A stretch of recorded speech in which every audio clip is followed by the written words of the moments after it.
Welcome back everybody to another episode of our weekly Moto News Roundup, where this time we'll look at rumours of a new Honda Tourer, the updated Z650S from Kawasaki, and also some predictions for other bikes they might launch in the next few weeks. Then there's the latest two-wheeled offering from Brabus, KTM announced a 990 Cup, rumours continue to build around a large capacity CF Moto adventure bike, and that follows on from some really positive sales figures for them out in Europe. Then we've got some maybe less positive figures around BMW's Retro Scrambler, and we'll round off with the new owner's letter to Indian's employees after recently being sold off by Polaris. But we've got to kick off with that rumour of a new bike from Honda, with these leaked photos just published by Motorrad Online, who are a German motorcycle news publication. It looks to be a new tall sports tourer crossover style bike, but it also looks to be heavily based upon their CB1000 Hornet. They're calling it the CB1000 GT, but clearly you've got the same engine visible as the Hornet, and so expect the same litre inline 4 that's Fireblade derived that makes around the 150 horsepower mark. You can also see some other components in common. The frame looks similar. Brakes from Nissin with the 4-pot radially mounted front calipers. Similar wheels as well. Although clearly one area in which it will differ substantially is with the suspension, which is sat quite a bit taller, putting it in that sort of crossover tall sports tourer category with bikes like the BMW S1000 XR, the Yamaha Tracer 9 or Suzuki's S1000 GX. So yeah, nice commanding tall riding position, and I'd expect a lot of the same tech as the Hornet as well, with the colour TFT dash, 3 riding modes and 2 custom slots, so quite a bit of adjustability. A quick shifter, hopefully as an accessory at least. Although this one, unlike the Hornet, might get lean sensitive rider rates owing to an inertial measurement unit. It would be more fitting for like a touring bike where you might ride in a variety of weather conditions. But also they recently announced the CB1000F Retro, also built upon the same platform, but this one did get an IMU, so cornering traction control and cornering ABS. This one I think is going to be another great bike from Honda. They've really been on a roll recently. And I'd also expect the price to be very competitive as well. Both the Hornet and the CB1000F significantly undercut the competition in their respective categories. And so this could be a fantastic option when I assume it's fully announced at EICMA in a couple of weeks, if you want something quick, fun, comfortable, but also relatively affordable. Next up, we've also got a new Z650S from Kawasaki, which they announced a couple of days back. Although it might not be quite what you're expecting if you're thinking that that S suffix signifies some kind of sporty, spicy kind of variation. This one looks more so like they've tried to make it a touch more comfortable than the standard Z650, with some significant reworkings to the ergonomics. The rider's seat is said to sit 15mm taller because of some extra padding. The pegs are moved to get the rider potentially a little further over the bars, which are also different as well. So it's a fat bar now, and they sit 30mm wider, so quite substantially wider, and I think that's going to make it feel quite different to ride. There's also a little more comfort for the passenger as well, so the pillion seat is 20mm wider, and again gets more cushioning by 10mm, and so yeah, both the rider and passenger should be sitting a little more comfortably. They've also changed the looks a bit, to be fair. It does look a touch more chiseled, a little more aggressive perhaps, and there's also a different headlight design. It's got this kind of triple LED light configuration, and that's complemented by LED lighting all round. Otherwise, there is a new 4.3-inch TFT dash with a couple of different layouts. It's also got automatic switching between day and night modes and connectivity through the Kawasaki Rideology app.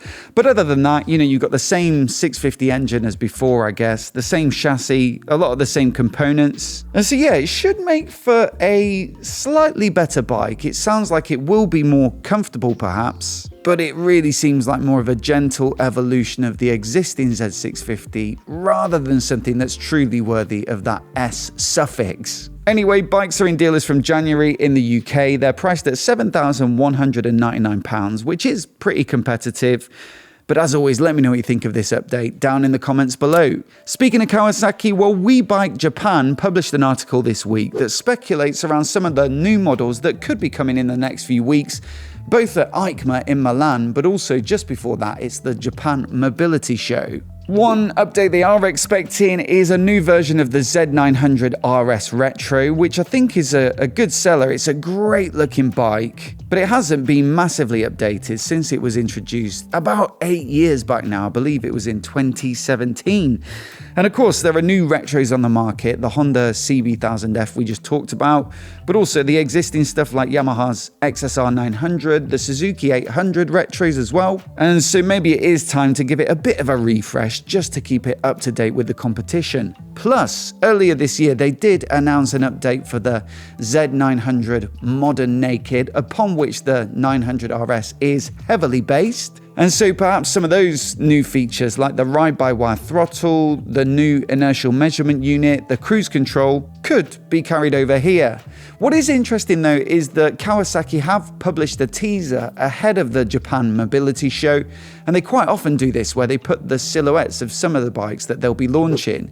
Now, We Bike Japan have zoomed in really far on one of the bikes, and you can actually see some of the tank detail and the exhaust lines do echo that of the Z900 RS. What looks slightly different here though is that it maybe has a bit of a fairing up front, and so that's led them to speculate that Kawasaki could be looking at bringing back the cafe variant of the Z900 RS, which I think would be welcome news indeed. The other bike that could possibly be revealed soon is a revival of their ZRX Retro, which would give you a sort of bigger sibling, let's say, to the Z900 RS. And we covered this a few episodes back. There were some filings and patents that suggested heavily that this bike is in the works.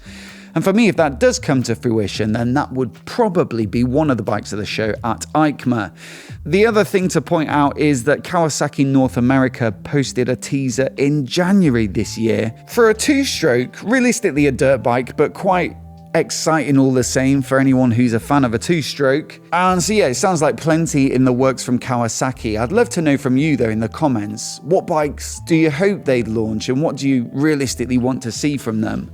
Now next up, you might have seen in the past that Brabus, the German car tuning company, have partnered with KTM to bring us some very special looking versions of the Super Duke. Well, it looks like another one is on the way, as Brabus directly shared with me in advance of the full announcement these shots of the prototype of the next generation. This one will be based upon the 1390 Super Duke R Evo, but with their typical restyling, which looks very aggressive. Now in the past, it's had a kind of round headlight that looks almost a little bit retro, but it seems like from these pictures that it's going to have a bit more of a modern aesthetic that looks really aggressive. So I'm really looking forward to seeing what this one looks like. Being the Super Duke R Evo, it'll be super powerful with that big V-twin, top notch in terms of tech and componentry, including WP's electronic suspension package. Although one difference that Brabus point out in the email was that this bike will get Brembo's latest high pure calipers,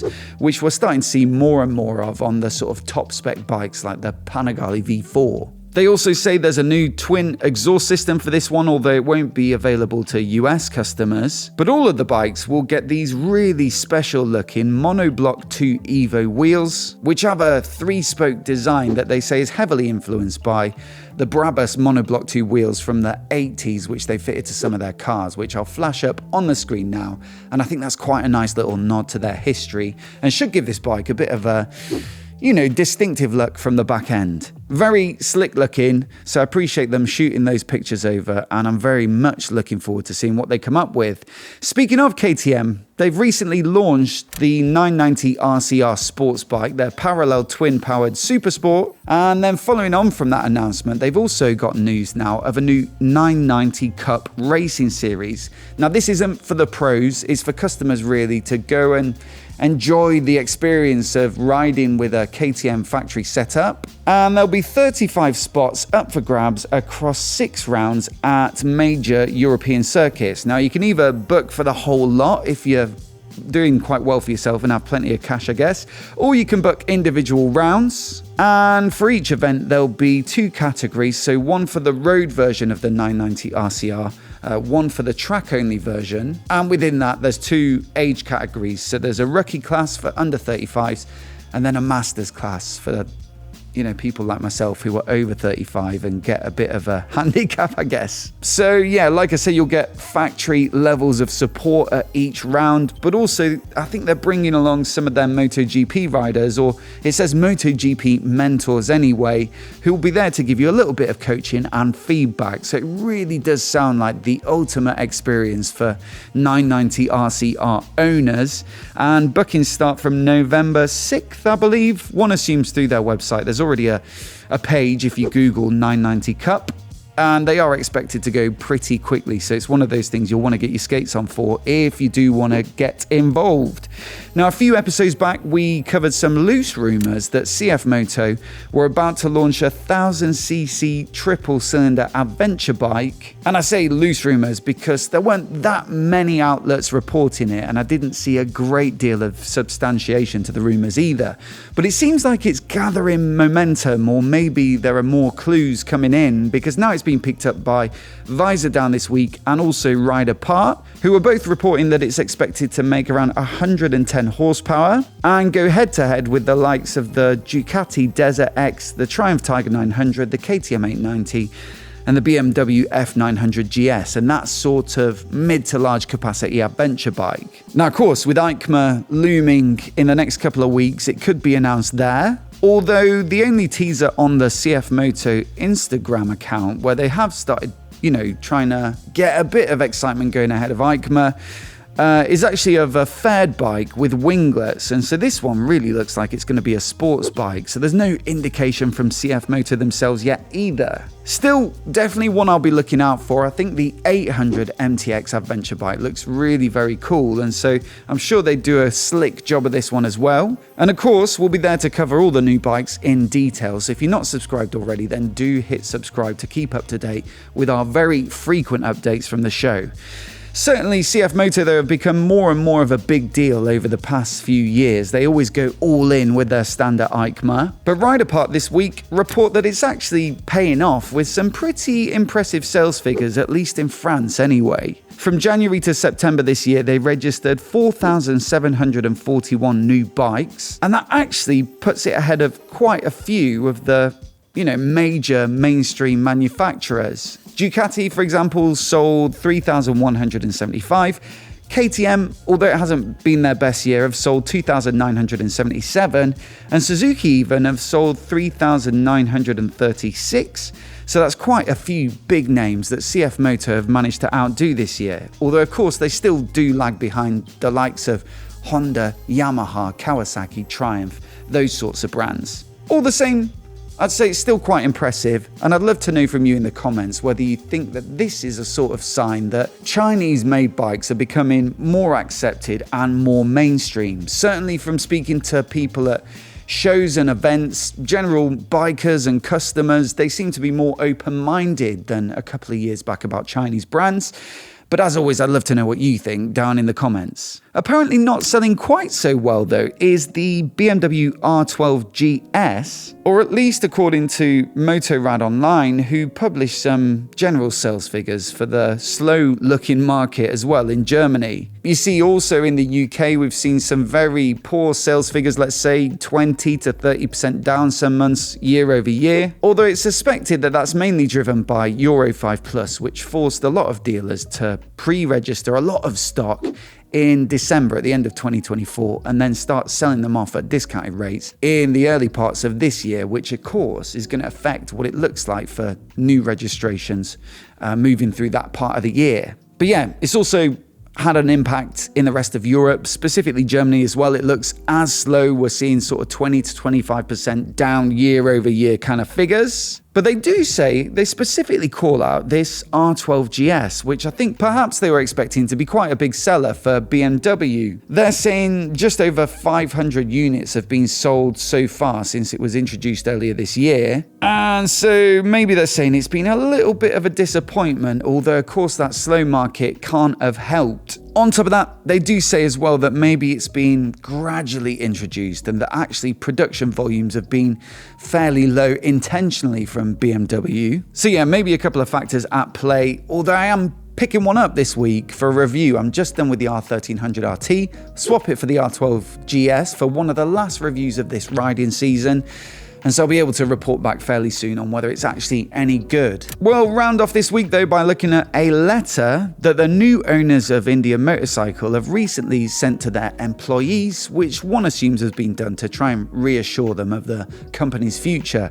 You see, in our last episode we covered that Polaris sold off Indian to a California-based private equity group, and a lot of people have interpreted this as potentially a bad thing for Indian, and also maybe signaling kind of the beginning of the end, that it might be squeezed, tried to make it more profitable by reducing costs and then sold on at a profit, rather than investing in the long-term future growth of a motorcycle company, which needs a lot of investment to keep moving forward with the market. Thing is though, Carolwood LP, this private equity firm, well, they do sound pretty positive, saying we're thrilled to introduce ourselves and share our excitement about the next chapter of India Motorcycle. It is quite long-winded, this letter, but it does go on to say that India Motorcycle will be Carolwood's flagship company, and our goal is to build a nimble, unified American motorcycle company, one that honors Indians' unmatched heritage whilst fearlessly competing for the future.